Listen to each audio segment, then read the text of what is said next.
بسم اللہ الرحمن الرحیم۔ عزیز طلبہ و طالبات، السلام علیکم۔ پچھلے لیکچر میں ہم نے سید سلمان ندوی کے سبق اسوہ حسنہ کو مکمل کر لیا تھا۔ آج کے لیکچر میں ہم اس کی مشق کریں گے۔ یاد رہے، مشق کرنے کا جو بنیادی مقصد ہوتا ہے وہ یہ ہوتا ہے کہ ہم اپنا خود سیلف ٹیسٹ لے سکیں، ہمیں اندازہ ہو سکے کہ جو سبق ہم نے پڑھا ہے اس کی ہم کو کس قدر سمجھ آئی، اور اس کے ساتھ ساتھ مشق کرنے کا ایک فائدہ یہ بھی ہوتا ہے کہ وہ سبق دوبارہ سے ریوائز ہو جاتا ہے۔ تو اسی لیے آج کے لیکچر میں ہم سید سلمان ندوی کے سبق اسوہ حسنہ کی مشق کریں گے۔ تو اس حوالے سے جو پہلا سوال ہے وہ مناسب الفاظ کی مدد سے ہم نے خالی جگہ کو پر کرنا ہے۔ تو اور یہ تمام وہی باتیں ہیں جو پہلے سبق میں ہم پڑھ چکے ہیں۔ تو اسلام میں دو چیزیں ہیں، کتاب اور سنت۔ یہ چیز ہم پہلے سبق میں بھی پڑھ چکے ہیں کہ اسلام میں دو چیزیں ہیں، ایک کتاب ہے اور دوسری سنت ہے۔ کتاب سے مراد قرآن مجید اور سنت سے مراد نبی پاک صلی اللہ علیہ وآلہ وسلم کی زندگی گزارنے کا طریقہ۔ اس کے بعد مسلمانوں کی کامیابی اور تکمیل روحانی کے لیے جو چیز ہے وہ ڈیش ہے، تو وہ چیز ہے سنت نبوی، کہ ایک مسلمان کو مکمل مومن بننے کے لیے اور اپنی روح کی تکمیل کے لیے جس چیز کی ضرورت پڑتی ہے وہ سنت نبوی ہے کہ وہ نبی پاک صلی اللہ علیہ وآلہ وسلم کی سنت پر عمل پیرا ہو۔ اس کے بعد اس دنیا کی بنیاد ڈیش عمل پر ہے، تو اس دنیا کی بنیاد اختلاف عمل پر ہے۔ اختلاف مختلف عمل کام، کہ دنیا میں موجود جو لوگ ہیں یہ مختلف کام کرتے ہیں۔ ایسا نہیں ہے کہ ساری دنیا کوئی ایک ہی کام کر رہی ہے، بلکہ کچھ استاد ہیں، کچھ ڈاکٹر ہیں، کچھ انجینئر ہیں، کچھ تاجر ہیں۔ تو اس دنیا کی جو بنیاد ہے یہ اختلاف عمل پر ہے، کہ جو مختلف لوگ ہیں وہ مختلف کام کرتے ہیں۔ اس کے بعد اسلام تمام انسانوں کو سنت نبوی صلی اللہ علیہ وآلہ وسلم کے ڈیش کی دعوت دیتا ہے، تو کس چیز کے؟ اتباع کی دعوت دیتا ہے۔ اتباع کہتے ہیں اطاعت کو، پیروی کو۔ تو جو ہمارا اسلام ہے یہ تمام مسلمانوں کو نبی پاک صلی اللہ علیہ وآلہ وسلم کی اتباع کی دعوت دیتا ہے۔ اور یاد رہے، ہم خالی جگہ میں وہی الفاظ جو ہے استعمال کریں گے جو سبق میں مصنف نے استعمال کیے ہیں۔ ہم اس کا کوئی مترادف یا ہم معنی جو الفاظ ہے وہ استعمال نہیں کر سکتے ہیں۔ جیسے کہ یہ لفظ اتباع ہے تو اس کا جو مترادف ہے وہ پیروی بھی ہو سکتا ہے، اطاعت بھی ہو سکتا ہے، لیکن اگر ہم وہ لفظ لگائیں گے تو یہ خالی جگہ ہماری غلط تصور کی جائے گی۔ ہم کو وہی الفاظ استعمال کرنا ہے جو سبق میں مصنف نے استعمال کیا ہے۔ لیکن اگر ہم سبق کا خلاصہ لکھ رہے ہیں تو پھر ہم کوئی بھی مترادف استعمال کر سکتے ہیں، پھر ضروری نہیں ہے کہ جو لفظ مصنف نے استعمال کی ہیں وہی ہم کریں، بلکہ ہم اپنی مرضی سے آسان جو الفاظ کا انتخاب کر کے خلاصہ لکھ سکتے ہیں۔ اس کے بعد ہدایت کا چراغ اور رہنمائی کا نور ڈیش کی جامعت کبریٰ کے خزانے میں ہر وقت اور ہر دم مل سکتا ہے۔ تو یہ جو ہدایت کا چراغ اور رہنمائی کا نور ہے یہ محمد صلی اللہ علیہ وآلہ وسلم کی جامعت کبریٰ کے خزانے میں ہر وقت اور ہر دم مل سکتا ہے۔ اس کے بعد ہمیں عملی ہدایت اور مثال کی ضرورت ہے جو صرف ڈیش کی سوانے سے مل سکتی ہے، کہ جو ہمیں عملی ہدایت ہے وہ صرف اور صرف ہمیں پیغمبر اسلام کی سوانے سے مل سکتی ہے۔ پیغمبر اسلام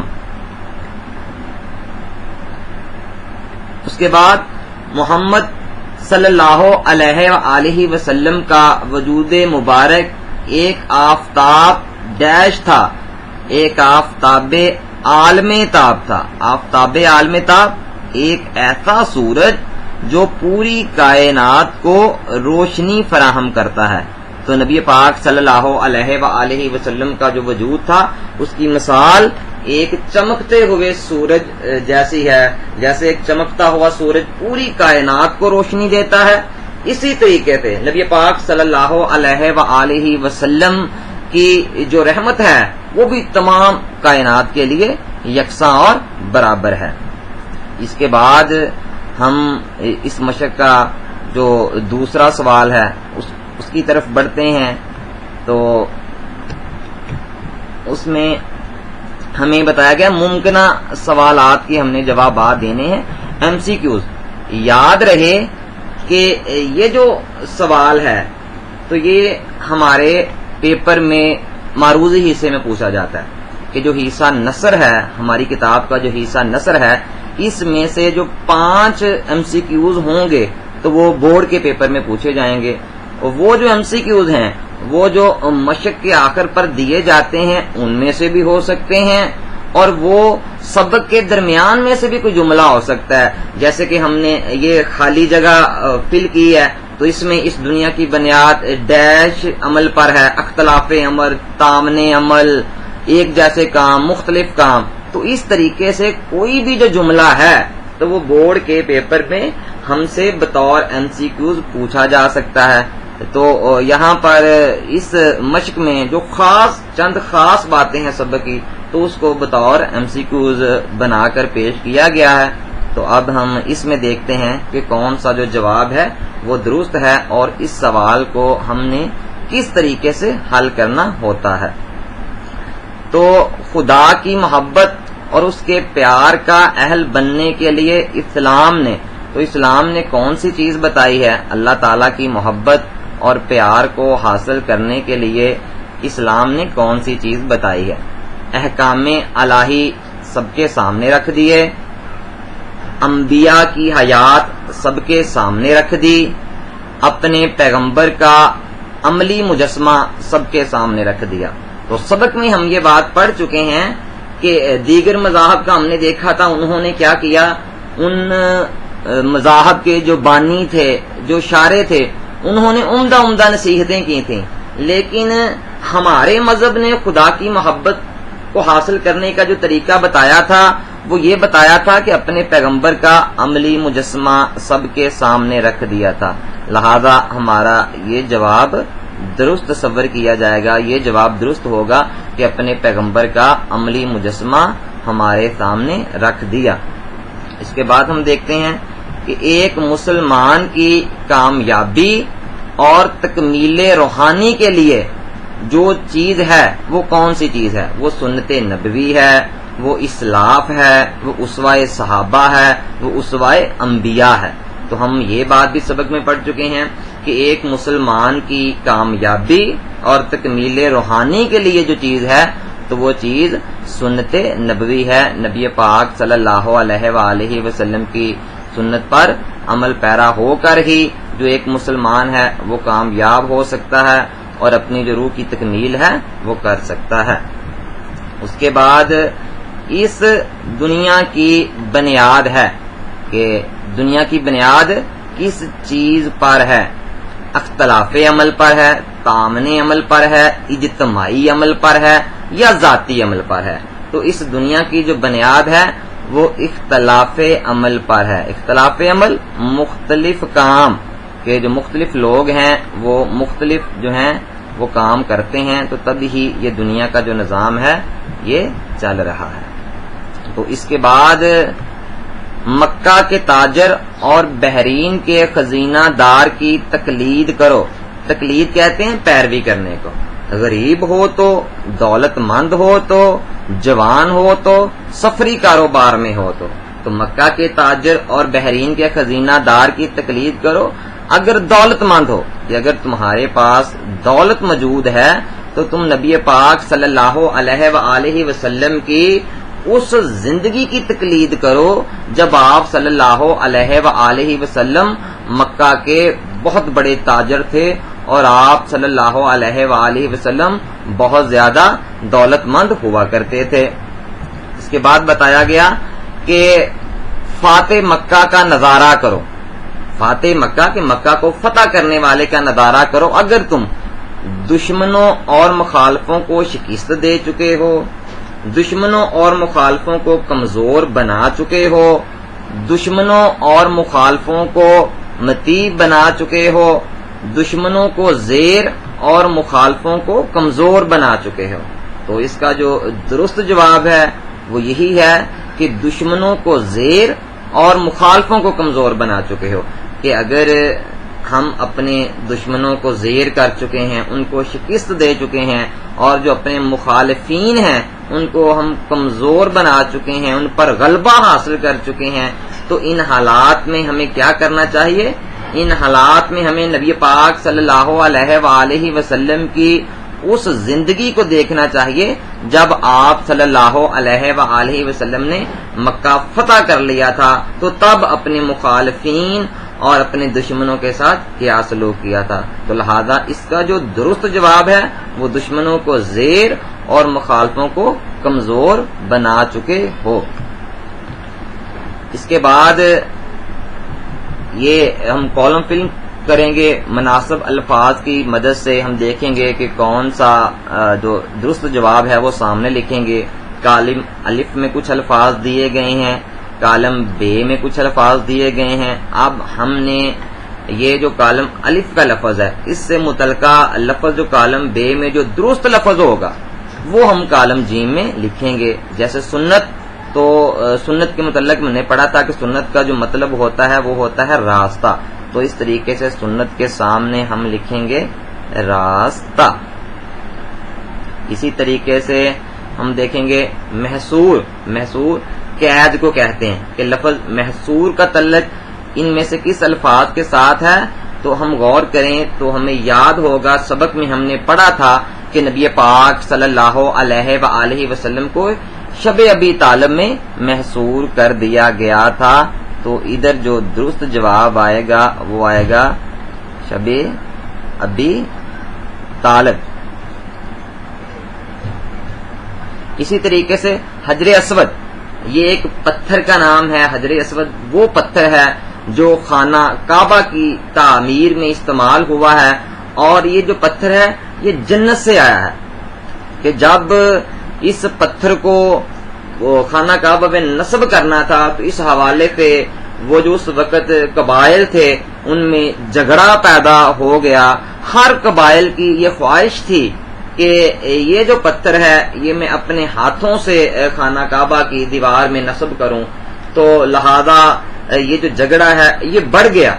تو تب نبی پاک صلی اللہ علیہ وآلہ وسلم نے اس کا بڑا خوبصورت جو تھا اس حوالے سے انصاف جو ہے وہ قائم کیا کہ آپ صلی اللہ علیہ وآلہ وسلم نے ان چاروں قبیلوں کے لوگوں کو جمع کیا اور ان سے کہا کہ تم میں سے جو کل سب سے پہلے یہاں مکہ میں آ جائے گا، خانہ کعبہ کے پاس آ جائے گا، تو وہ والا جو ہوگا قبیلہ تو وہی اس پتھر کو رکھنے کا، دیوار پر لگانے کا حقدار ہوگا۔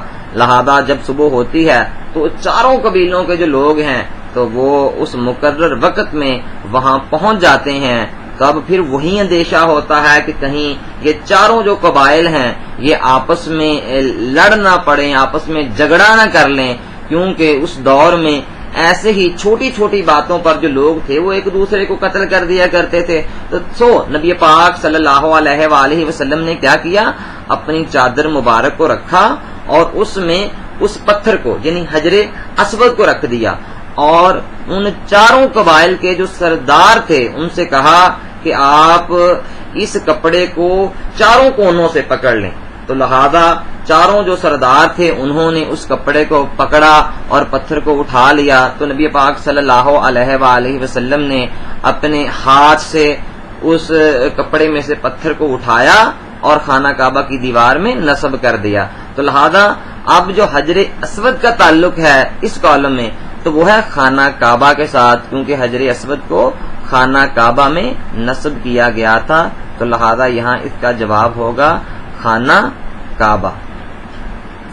اس کے بعد استاد اور معلم، تو سبق کے حوالے سے ہم اگر اس لفظ پر غور کریں تو اس کے سامنے آئے گا صفا کی درسگاہ، کہ اگر تم استاد اور معلم ہو تو صفا کی درسگاہ کے معلم کو دیکھو کہ اس نے کیسے لوگوں کو ایجوکیٹ کیا۔ تو نبی پاک صلی اللہ علیہ وآلہ وسلم نے جب مسلمانوں کی تعلیم و تربیت کے لیے ایک ادارے کا جو قیام عمل میں لے کر آئے تھے، تو اس ادارے کا نام، اس تعلیمی تربیتی ادارے کا نام صفا تھا، صفا کی درسگاہ۔ تو لہذا استاد اور معلم سے جو لفظ مناسبت رکھتا ہے وہ لفظ ہے صفا۔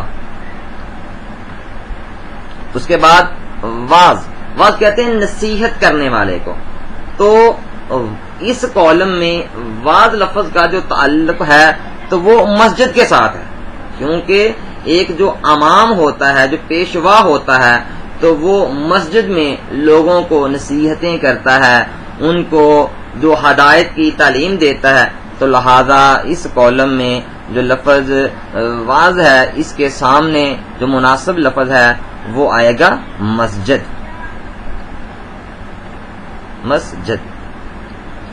اس طریقے سے ہم نے مناسب الفاظ لگا کر جو کالم جیم ہے اس کو مکمل کر لیا ہے۔ لیکن پیارے بچوں یاد رہے کہ بورڈ کے پیپر میں ایسا کوئی سوال نہیں پوچھا جاتا، یہ ہم پریکٹس کر رہے ہیں صرف سبق کو سمجھنے کے لیے اور اس کو ریوائز کرنے کے لیے، کیونکہ جب ان باتوں کا ہمیں علم ہوگا تو ہم زیادہ اچھے طریقے سے پیپر میں پوچھے جانے والے سوالوں کے جو جواب ہیں وہ دے سکتے ہیں، کہ ایسا کوئی سوال خالی جگہ یا کالم، ایسا کوئی بھی سوال جو ہے وہ بورڈ کے پیپر میں نہیں پوچھا جائے گا۔ بورڈ کے پیپر میں جو حصہ نثر سے سوال کیا جائے گا وہ سبق کا خلاصہ لکھنا ہوگا، سیاق و سباق کے حوالے سے کسی پیراگراف کی تشریح کرنا ہوگی، یا پھر جو ایم سی کیوز ہیں جیسے کہ ہم اوپر پڑھ چکے ہیں کہ 5 نمبر کے جو ایم سی کیوز ہوں گے وہ ایم سی کیوز عیسیٰ نثر سے پوچھے جائیں گے۔ اس کے بعد کچھ مختصر سوالات دیے گئے ہیں، ہم ان کو دیکھتے ہیں ان کے کیا جوابات ہیں۔ یاد رہے کہ جو مختصر سوالات ہیں یہ بھی بورڈ کے پیپر میں نہیں پوچھے جاتے، اردو کے پیپر میں شارٹ کویسچن جو ہوتے ہیں وہ نہیں آتے ہیں، تو یہ سوالات بھی محض ہم اپنی پریکٹس کے لیے ان کو ریوائز کریں گے، دیکھیں گے۔ تو اس میں سنت نبوی سے کیا مراد ہے، تو ہم بار بار اس بات کو پڑھ چکے ہیں کہ سنت نبوی کہ نبی پاک صلی اللہ علیہ وآلہ وسلم کی سنت سے مراد راستہ یا طریقہ، تو سنت نبوی سے مراد یہ ہوا کہ نبی پاک صلی اللہ علیہ وآلہ وسلم کی زندگی گزارنے کا طریقہ۔ سنت نبوی سے مراد آپ صلی اللہ علیہ وآلہ وسلم کی زندگی گزارنے کا طریقہ۔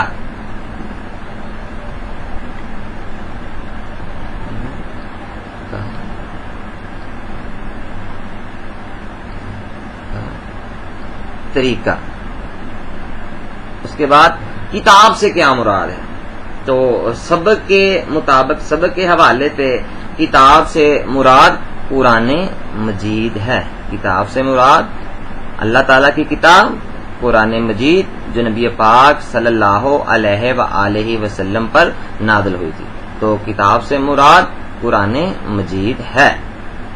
اس کے بعد خدا کی محبت کا اہل کیسے بنا جا سکتا ہے، خدا کی محبت کا اہل، تو یہ بھی ہم نے سبق میں پڑھا تھا کہ خدا کی محبت کو حاصل کرنے کے لیے مختلف مذاہب نے مختلف طریقے بتائے تھے، تو جو دیگر مذاہب ہیں انہوں نے کہا تھا کہ اپنے بانی کی عمدہ نصیحتوں پر عمل کیا جائے، لیکن ہمارے مذہب نے کیا بتایا کہ پیغمبر اسلام کی اطاعت کی جائے، کہ سنت نبوی پر عمل کیا جائے، کہ ہم مسلمان اگر خدا کی محبت کو حاصل کرنا چاہتے ہیں، خدا کی محبت کا اہل بننا چاہتے ہیں، تو ہمیں کیا کرنا ہوگا، سنت نبوی پر عمل کرنا ہوگا، سنت نبوی صلی اللہ علیہ وآلہ وسلم، سنت نبوی پر عمل کر کے. اس کے بعد اسلام تمام انسانوں کو اس کی اتباع کی دعوت دیتا ہے کہ جو ہمارا مذہب اسلام ہے یہ دنیا کے تمام انسانوں کو اس چیز کی اتباع کی دعوت دیتا ہے. اتباع کہتے ہیں پیروی کو، تقلید کو. تو جو ہمارا مذہب ہے یہ تمام انسانیت کو، تمام انسانوں کو حضرت محمد صلی اللہ علیہ وآلہ وسلم کی اتباع کی دعوت دیتا ہے، پیغمبر اسلام کی اتباع کی دعوت دیتا ہے. تو یہاں پر جو مناسب جواب ہے وہ پیغمبر اسلام، کہ جو اسلام کے پیغمبر ہیں مراد حضرت محمد صلی اللہ علیہ وآلہ وسلم، پیغمبر اسلام اتباع کی دعوت دیتا ہے. اس کے بعد تو آج کی جو ہماری مشق ہے یہ یہیں پہ ختم ہو جاتی ہے. تو ہمارا لیکچر بھی، آج کا لیکچر یہیں پہ وائنڈ اپ ہو جاتا ہے کہ ہم نے سید سلیمان ندوی کا سبق پڑھا جس کا عنوان تھا اسوائے حسانہ، جس کا مطلب تھا بہترین راستہ. مطلب نبی پاک صلی اللہ علیہ وآلہ وسلم کی زندگی گزارنے کا جو طریقہ ہے، جو راستہ ہے، وہ بہترین طریقہ ہے. اس کے بعد پورے سبق میں ہم نے تفصیل سے اور دلیل کے ساتھ ان باتوں کا جائزہ لیا کہ تمام کائنات جو ہے، تمام جو انسان ہیں وہ نبی پاک صلی اللہ علیہ وآلہ وسلم کی اطاعت کر کے، آپ صلی اللہ علیہ وآلہ وسلم کی اتباع کر کے اس دنیا میں اور اگلی دنیا میں بھی کامیاب ہو سکتے ہیں. اس کے بعد ہم نے اس کی مشق کو حل کیا. تو اس کے بعد ہم اس سبق کے متعلق کسی بھی جو سوال کا جواب ہے وہ اچھے طریقے سے دے سکتے ہیں. یاد رہے بورڈ کے پیپر میں جو سوالات پوچھے جاتے ہیں تو میں بار بار آپ کو بتا رہا ہوں، ایک MCQs کے حوالے سے حصہ نصر سے سوال پوچھا جاتا ہے، دوسرا کسی بھی سبق کے خلاصے کے حوالے سے سوال پوچھا جا سکتا ہے، تیسرا کسی ایک پیراگراف کی سیاق و سباق کے حوالے سے تشریح کے حوالے پہ. اور یہ جو ہمارا سبق اسوہ حسنہ ہے تو یہ سیاق و سباق کے حوالے سے تشریح کے لیے بہت اہم سبق ہے. تو انشاءاللہ جب ہم ایک دفعہ اسباق کی ریڈنگ کر لیں گے تو اس کے بعد ہم سیاق و سباق لکھنا اور خلاصہ لکھنا بھی سیکھیں گے. خلاصہ لکھنے کا بالکل آسان طریقہ ہے کہ سب سے پہلے آپ سبق کا عنوان لکھتے ہیں کہ سبق کا عنوان اسوہ حسنہ. یہاں پر ہم پریکٹس کریں گے کہ ہم سبق کا جو خلاصہ ہے وہ کس طریقے سے لکھ سکتے ہیں. سب سے پہلے ہم لکھیں گے سبق کا عنوان، اس کے بعد ہم لکھیں گے مصنف کا نام، اس کے بعد ہم ہیڈنگ دیں گے خلاصہ. اس طریقے سے جو ہم ہیں وہ خلاصہ لکھتے ہیں. تو ہمارا سبق کا جو عنوان تھا وہ ہے اسوہ حسنہ. ہمارے اس کے جو مصنف ہیں وہ سید سلیمان ندوی ہیں، اور جو ہمارا اس میں خلاصہ ہے، تو اب خلاصہ کیا ہوتا ہے؟ سبق کے تمام اہم نکات کو ایک ترتیب سے بیان کیا جاتا ہے آسان طریقے میں. سبق کی تمام خاص باتوں کو ایک ترتیب سے لکھ دیا جاتا ہے.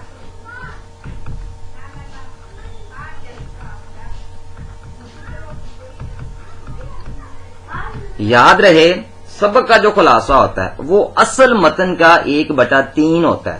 کہ مثال کے طور پر اگر جو اسوہ حسنہ ہے، جو اصل سبق ہے، یہ اگر 300 الفاظ پر مشتمل ہے تو اس کا جو خلاصہ ہوگا ہم کوشش کریں گے 100 الفاظ پر اس کا جو خلاصہ ہے وہ لکھیں گے. لیکن عرف عام میں عام طور پر یہ جو سبق کا خلاصہ ہوتا ہے یہ 1.5 سے 2 صفحات پر مشتمل ہوتا ہے. اگر ایک عام جو رائٹنگ سٹائل ہوتا ہے، ایک بچہ جو ایک لائن کے اندر کوئی 8-10 الفاظ جو ہے وہ لکھتا ہے، تو سبق کا جو خلاصہ ہوتا ہے وہ 1.5 سے 2 صفحات پر مشتمل ہو سکتا ہے. اس میں 1 نمبر کا جو ہوتا ہے وہ مصنف کا نام ہوتا ہے، 1 نمبر مصنف کے نام کا ہوتا ہے، اور جو 9 نمبر ہوتے ہیں وہ خلاصے کے ہوتے ہیں، اور اس میں جو بچہ ہے وہ آسانی کے ساتھ جو ہے وہ 9 نمبر لے سکتا ہے. وہی جو تمام باتیں ہم پہلے بار بار جن کا ذکر کر چکے ہیں انہی کو اگر ایک ترتیب سے لکھ دیا جائے گا تو سبق کا بہترین جو خلاصہ ہے وہ تیار ہو جائے گا. تو اسی بات کے ساتھ ہم آج کا لیکچر وائنڈ اپ کرتے ہیں. انشاءاللہ کل نئے لیکچر کے ساتھ دوبارہ ملیں گے. اوکے، اللہ حافظ.